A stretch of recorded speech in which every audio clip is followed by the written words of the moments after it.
iForce Multimedia, we bring you joy and education.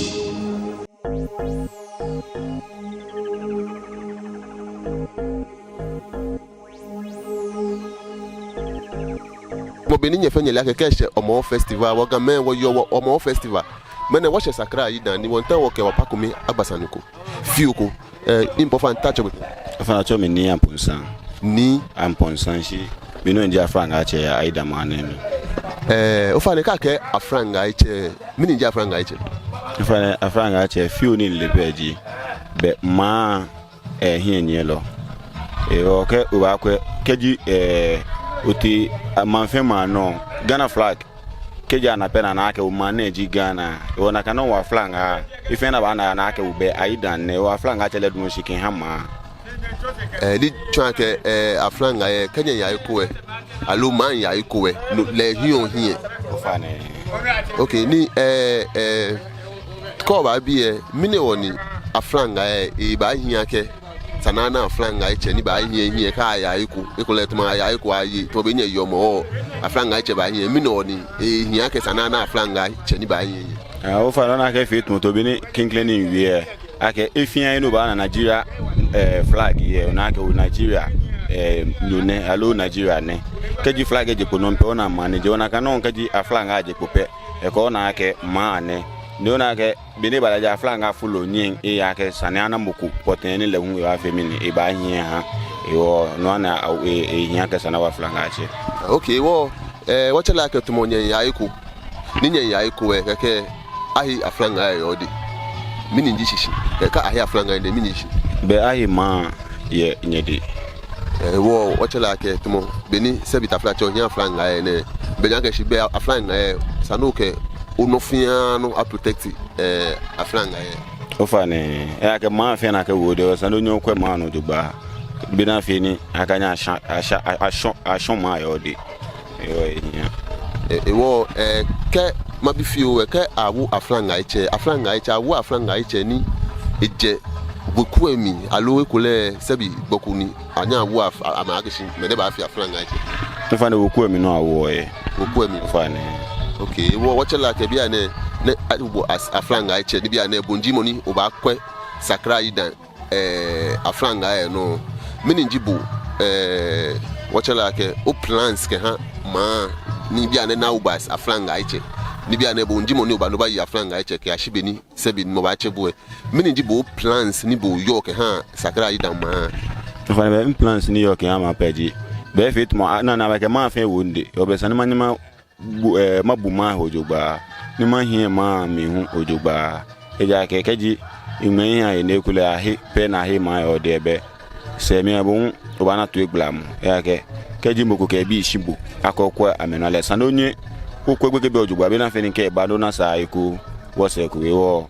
implants feji male ku be fe mu ke sumo ke no ya ba mami be na fe ni da be fe be fi ahi be fe be ni ba je wo kuni la fe wo no okay obia de mena ni mena ya fi Homowo oye mokono ba ngala lo mokoni oba wish le Homowo festival no le me pi kenkle mami kembapa aklama safani kembapa ne eje kwashikuma achole kwa me asodie ke no se nyemme ke agbene manche ke imambi ni yo Ayidan mane fe obombi gamambi ke gamefe ine machi twime alo no ka ke no ya oba na fe ka me fe o mi nganga na mamu fe ke je mamu fe obia ne tachelete to be nyefenye nuni numu aflanga iche wie nye follow awoye online to be nyefenye le iForce TV kenye follow wo nye ba na ni BP ni ofio ejeme ondanye shi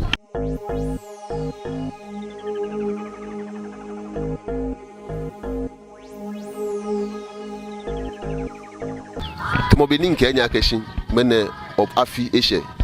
wonye Homowo ni bia na we Sakra Ayidan iForce TV wona Sakra Ayidan fe weku onupa ni won ta okala agbasane ni wo biles and fioko kechon niji man Sakra Ayidan no numo ofane omba odo maje nakan omanya blawo ofane obaye ni oche ogbe ne nchacho na chomi ni late nakan je bona chomi fema ka bia na bonji se bitafla che weku onupani oka weku efe na kenkele babu aka mininji na agbaji nkomani ko kwe igba anye na ye Sakra Ayidan bia ne ogbejegbe hin ni o bia hu gọọmenti hu ekwe fo mi wona ne igba ona agbene ka wonu sandi le hu gba ona ke hila chamo mugo be wa ni sanana iko na klawu obeku o ya won de shekun ni bi otini ehia woni ogbejegbe ke doctor ke wonu sandi ka agbene taflache wa mohi fele ehia woni sandi ko amla lo awawo fema ke last year and last 2 years ni mabie nke baba mi ekomeko wie na ewie no kwa ke se bitaflache wa mohi shkwe atoni government abade ba kwa din kele wi ake government na me yo power aloni ne ka mental power la me le ni ma yo shike iba ma sa no amele ni ma yo ewo no kutumo se bitaflache wa mohi ne ke kewo ba tashi ni wo meni manye yen lo alo government ba ni ba fi anwo iba ache ewo mine woni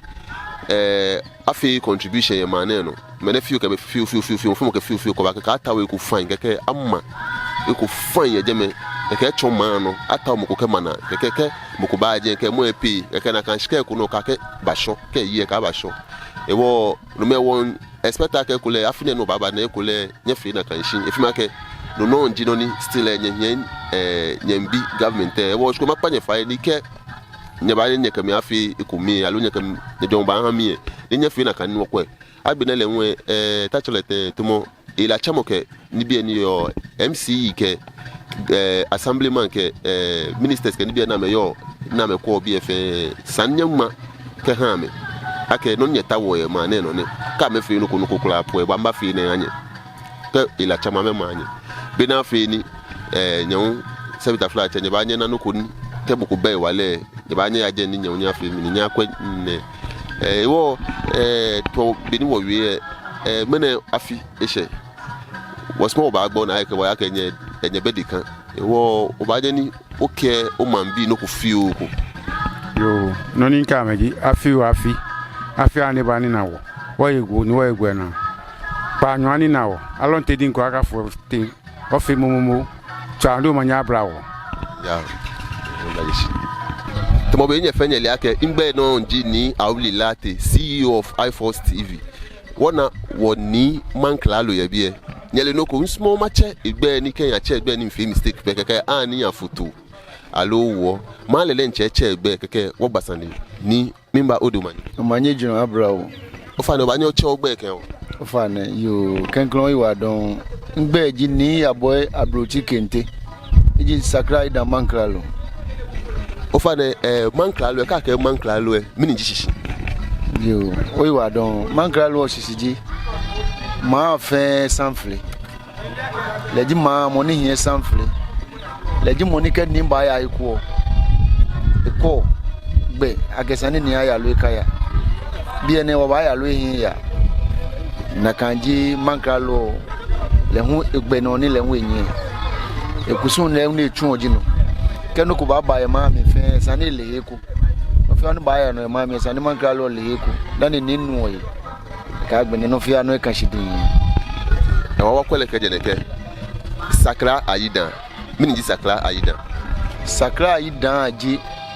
woni megbe ni ambawu ketuma beji Sakra Ayidan niji woni mete ni bakenklen woni chase enyo woni chase ete be ni ambawu ma ni woyo me ngmene ni won wehye wono ngmene wotana aji Sakra Ayidan o nyenwega shi nyebega tebalete ni nyenwega shi nyebega fima ke bi efita gan ineke onu question ojuba because ona ke gan wala ke Jamestown ni ne shi nyenye ye bi ni nyenwega tebalete nyeba jin bi ni nyenwega ni nyenchenye game ake nyenye game nyenye omoho nyenfe no ni gamfe fe game fe shi nyenye ho bi tebalete yo kenklen oyi wa don ko efi o me age no ni boni balaji efi o me age ka ye hikumiye afana ni woje simpe tumo boni wo chemelele sin ko ye hiku ahun ko cheye bo ba chi o efi o e ko ya tawo kuruwa bo hin jeme ndo tun aka je gan pepepe si o ba fon na ni ke ko ba hin bie e wo fa wona ni ke je gan ni ji woni me ke wo cheme bie na ji ye ni ambaje o na ambaje bie ne da fie kusun ni sa no wa tun esimpie wo ya wa tun pepepe ke wa tun wo ba je obi e ni tun ake gamenjinye Sakra Ayidan bie gamenjinye taflache gamenjinye nyeba bie o fa before that bie efita cry alo efita cry ya he she wole ake Jamestown sempe ke ni bie fe gambe shi nyenye bie nyeyo ewo fima ke te baleten nyeba jebie me chon the history of benin nyeba jebie yo if you make wonumo ne ji woni genyo fa nyenumo eta cheleten fa ma bigbe no mo ashon ejegan ni ba jebie ni le hun ejegan ni ba to kwa ni kwashikuma se mpenyo ni one eje kwashikuma le hun ba to ikuluwa ni ji Sakra Ayidan wo no ha wona bie na egbe na cho bia ge Sakra Ayidan ejegan ke ba ni na ni kwashikuma ke je ni kwashikuma le hun echie ni ba to ikuluwa we ikuluwa ji Sakra Ayidan. Okay shi nyenumo enu owie sane o fa ne kama bie ejegan alo ebeje kanga here wo mipo ndakopo esije na over 100 years over 100 years ewo be no kukumen ma wenji nyatawa ekufiu una kanye na chukowe keke na kan nye hime efe na meba nyatawa me fa me pictures una kanye na me fa me pictures keke nye kepete chuo mi fe keke nye ma ekole Sakra Ayidan menenji first person ni ba ekenye ma keke mukuba bie pu ne chalonie na sebita flache na gbo e bie kede kele te tro mi pu e menene keke eyani sebita flache nye himmeye keke echon animonium inleke odmishie animonium ke han amehu ba odmishishi no bujisi wa ke no yuole nakani woni meni tie sanu wo ame pictures ye ni sanu wo ke pedeji no ni wo ke pete kushi won fe palace ehwe fiu no ogba bi palace na ko ogbe wo palace na pe ko ba wo sitting room e oba na ne ke me ne fe picture eje me si bi antone fe tumo wo palace wo fi agbe ehwe fiu oba gbe na ke wo gbe na ko se je me agbe na oba na oshi machine hu ne e ge fe fo be one spectacle kole by next year no baba le oba na am fan me pictures ni petition ni ekome fe mo e ba fine shi advice ko me ko le oni nka ba anya nji boy di ba bi se fe je kwa anya because mi e ka fe Benin Sakra Ayidan bi kemba bi da na enye ye ko me fe mo ona ke ka gbo yin ba le wen number futu je tempe ke ekome ke be ke ni bi ko me ba ma te wo ke fe e ke nye kwenye Dubai ne ke gbo ejine na me ba ni ameke jomo ifon ba je ba kwenye Dubai be wonder bush wa shi ne hwe no kukume no ba bi o ke wo ke bo iba na gbe wona gbe ni no ba bunji buye mini plans ne ha je yo ke ha buye because da ne afifa fi enye ya buye e ke nya yi mpa ifi onye fi shi mini plans fi o ko nye yo ke ha ko le buye ne sanibai ne woje wo saje me fine wo feel le ke bina fi ni ke mokopo nya je me gbe shi mo anhije ake bia aya je bia fi ne ke na kwanya mini plans ne nya fi ke ha ne ke buye ne we ma ke plans no yo ke abuye eji bia antone ne ka shiji buye wonya wo mbo ba fuhi afaban ni twa ke mo fi amonye ya je gbeje ekule monitor na igabuti ja ke obiye buye ne ni woni me ba fa nunaje na ke tumane ene bia na afile ne ke bia afile ne ke bia ne nuno ne hwe ni wo ka wo mi afi na ke ka shi wo sa afi na ta no mo ba mo wo twa me no wo ba tra hye ka shi wo sa afi na ka ni bia fe wo ba twu wo ka shi wo sa afi no ba ka tara no ba mo o itwa mi no ba nhye ko ba ba na bo ni je me hu wo fi le won wole wo media sele wole servita flat che wo wa che wo mo kokosa che menji wo wo ke o han wo promise ni wo ba ni wo na ke promise na fe wo ba mo online ake no ba servita flat che no ke wo ofiku e wo won money especially bo kanya fe no ko wo won money kanya fe no ko buye le nye fe buye bin buye ke mo ko baje me ponde na ke buye ne ke mo gbe ise mo e ba buye e wo no ko fi no ko ba ne afiese ko ba ni o nga me enyo ke me te kokoni wo ke bu aba na ni yo kenkren manga ni otinto neji wo fen wo ichu ke ni nkwashikuma neji wo kwashikuma ka agbene tumobo ni nwe wo nyeminu neji ni mamu le hun wo ngale fale ni mamu mamomi okay like mamu dabi mamomi si afule short na me fole mamu si gbe di enjeji akweche kwa ama okay aishi wole mamu nkuni ameba mo na wa ewo no ni wala ake kulebe no ni sanu o fa ne dabi wa cho gbe di enjeji akweche kwa ama si second gbe na me hale di mamomi is a old town e wa me cho je mamomi we fit mo mamomi ka na akweche kwa ama le nje beja mogune yin fa fiu le yin cho na kan gbe e be ni adventure time ishe e wo invite mo me ko no hani ma aba yo kenkre madam ofia mo she wo invite me won ke wa anniversary ne fi mo me won ye ha wo mount ne wo ba fi be bi antone ehwe wo date ne wo ba ha academy media bi ya unto ne ko lo ba che no ko ngene wo ke ba ni je na ka egele nwe ka ngmeji ni onya oke ne ke ngene no ba je na kan wo efu kutumo oke date ento da ka shi be ni sami oke date ba jepo ni mo fia mo ana wo invite mo fia mo ke je gan ke ba gbe ye ni wota ke te fante ke te achem wo ba invite mo fia mo so wo meni bi ase wona fi ni agbene ko invite mo ko be fi jela se ji no ko ni ye e kan shi ni wo mbo ba fi be wo ba expect ni ke bi e sele won ba na wo bi e wa obana nye bana we bie wa ni wokanye ba yi na kan bie wo wonda bushi ni wonda nye fenshi koni wole da ne wo wi ake Sakra Ayidan sumomoni eyo nye tin ni wona bi wonu nokodoko bonyo ye nye hie wo sumona kan yin record ele nye kashin e kashin a unka shibeni e kole wo ba bie don alo je ba fite wo sumona kan record e kashin koni nye ni ele hu nye fe kome ni nye protect nye ni especially ni ma protect nye because ke nye be se bi onye be ke onye be le nwe be e wo nye fe nye ba fe kome nye protect le ke nye nu na wi san e gbonyo popo ye eko ni se bi mpo le la ke fe po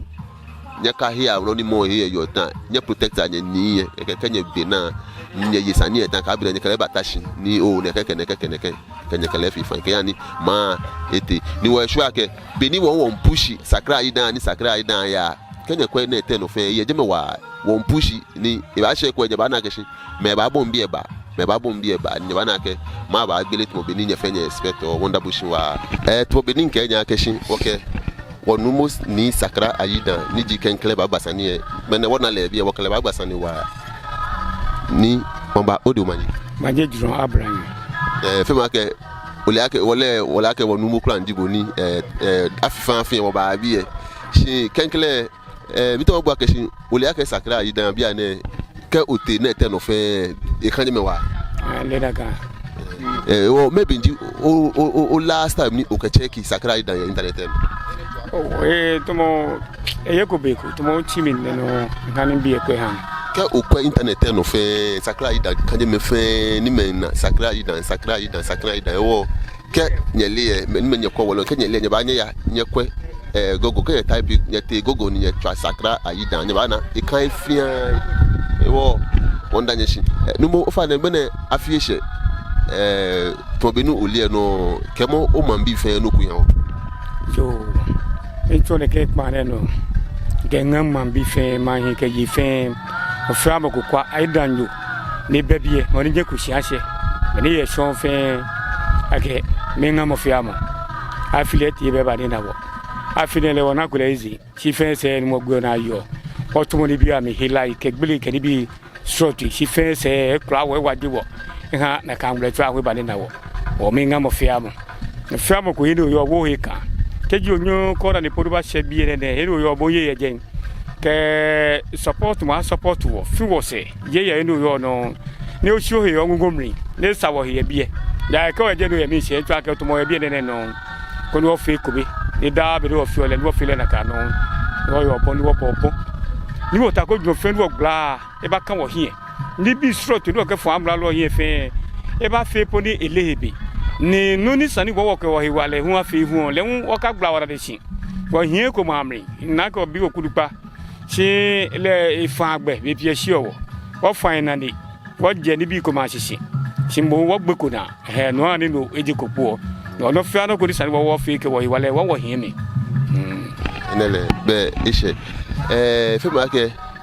oba ya aflanga oba bido ku fiu ye aflanga ye fema ka aflanga ye nyema nuku ye no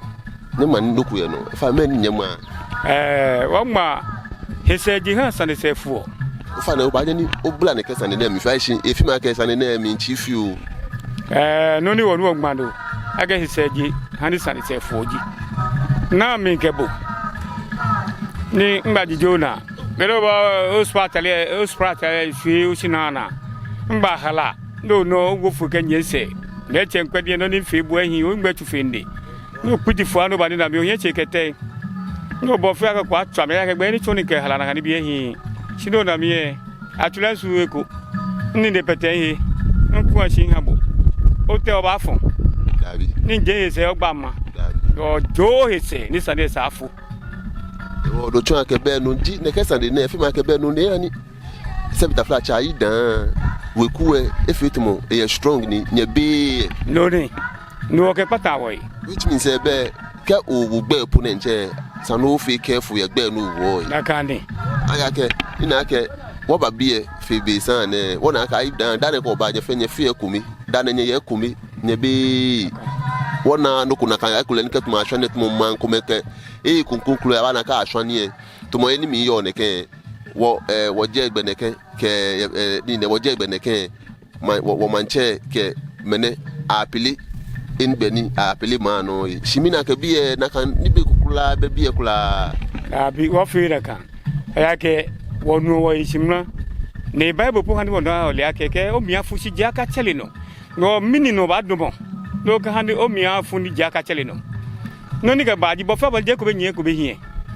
ke je mi to hie be bo tan hi o ke mi to hi ni o lo shi kemba gbede ni bi e so ngbe tu kemba ni ke o mbla no ni ke dun nhio ya ke ko ba ke bo fi agbodo bi efu ko ba ke o tan hi ma de je sa gba le ma no ene ji no ke kula wo ma ko no fi ano ko jo se fe sande fi sande ke gwato mini ba gme hi eshe do fa bi enye yo akwele suma nya fi ego wo fi ego si ye ni fo ha ji fe amela ji na de ye na ke age yo amenye ha ja be fo ambe tomo wo nyeme sha ye bi a ho ni ta si ha ja se bi enyo ji bi ago ji bi mma me fo ha ji si enyo ja ke ta fra che he mi wa ara de do atukusungu jogba si ne se no ne ngane ne he mi wa wa ha je nye fo to be nye fenye no won welu fuma ke wodun wa ke fenye ba fi anniversary ko mi na ka anniversary ba fi agbo wa ewo o ba je ni o ke no koko ni o chon I4 TV lo ke invite many ji Sakra Ayidan bi na me fangbe na me te man se ke ni bi ni ame fan me ba chon ede no ke yo nke chon ke chon de no ke share man ye ke hi fe ni ji Ayidan fo mo bi fe ka Ayidan na de me fe akeke nu wa sumo wa fi nyuma be hye ke de bi na to wore wona fi nyuma eta wo fi wo ya ke oba ye wo fo mo jogba ya ke to wo to mo ni bi amba ba o nu twe ba wo yi wo ke me bi je si je mo fo mo ji be ni na le bi ni wona le ne wo ke wona le bi ni sane po e sane wo je wo ipo na nda wo no mi hye mo fa ma ke bi e hye mo fa mo aba ke su mo ke ko fi mo na ba fi wo se ni wo fi ni fi fo nani bi opede na me fe mo fe ma wa no fe no yo ka wa wo if you can ga wo po ke ba fi wo se ko ni wo ma e ye hie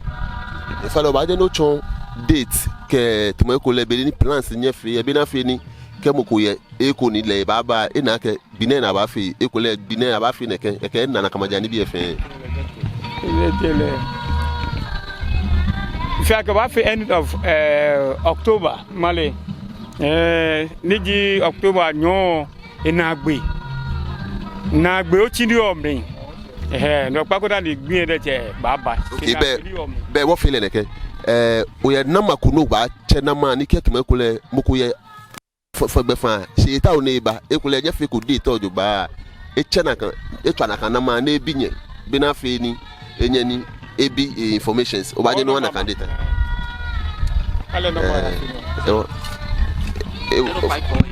okay well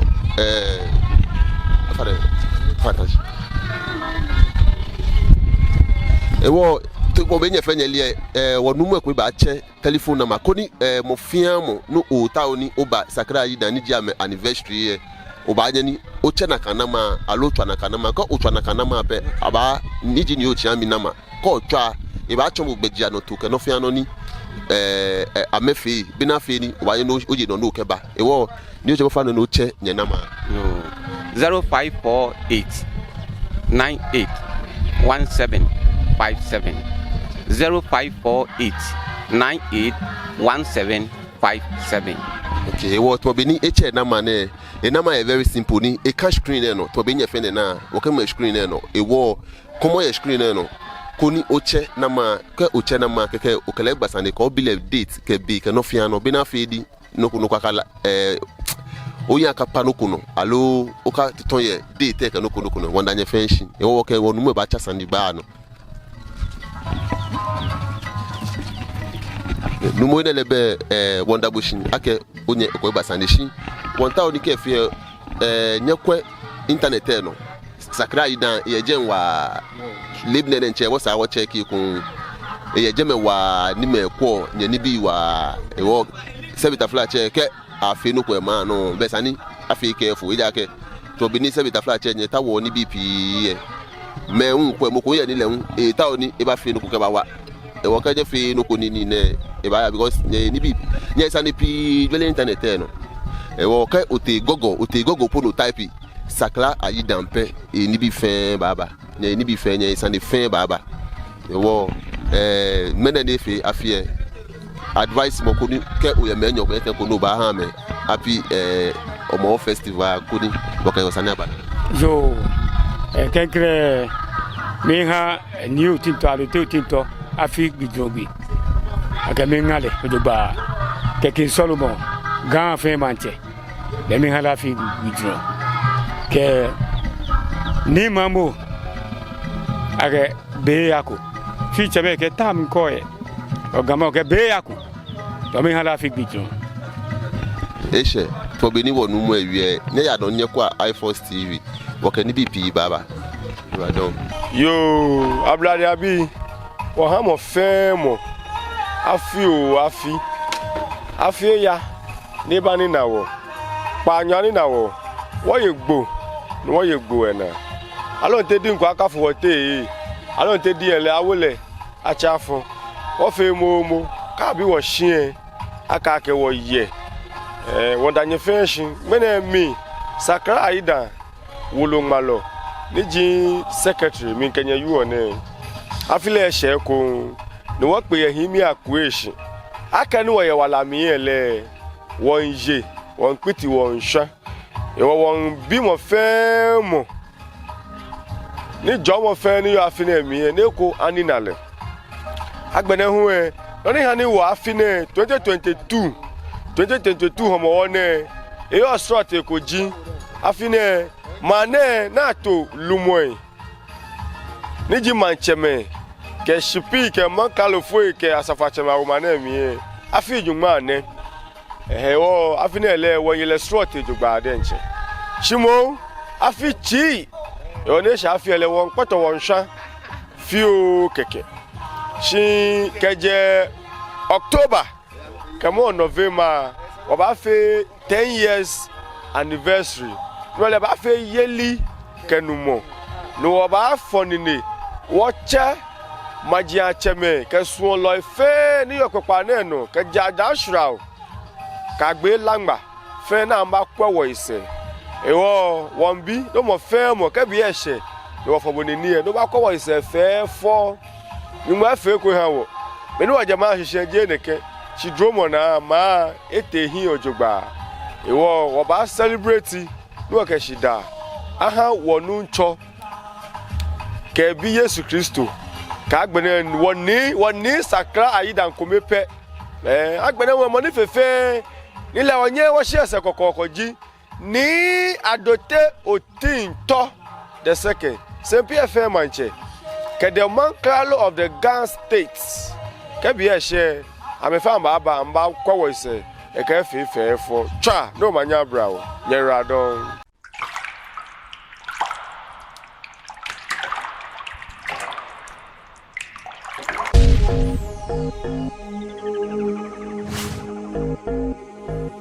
iForce Multimedia, we bring you joy and education.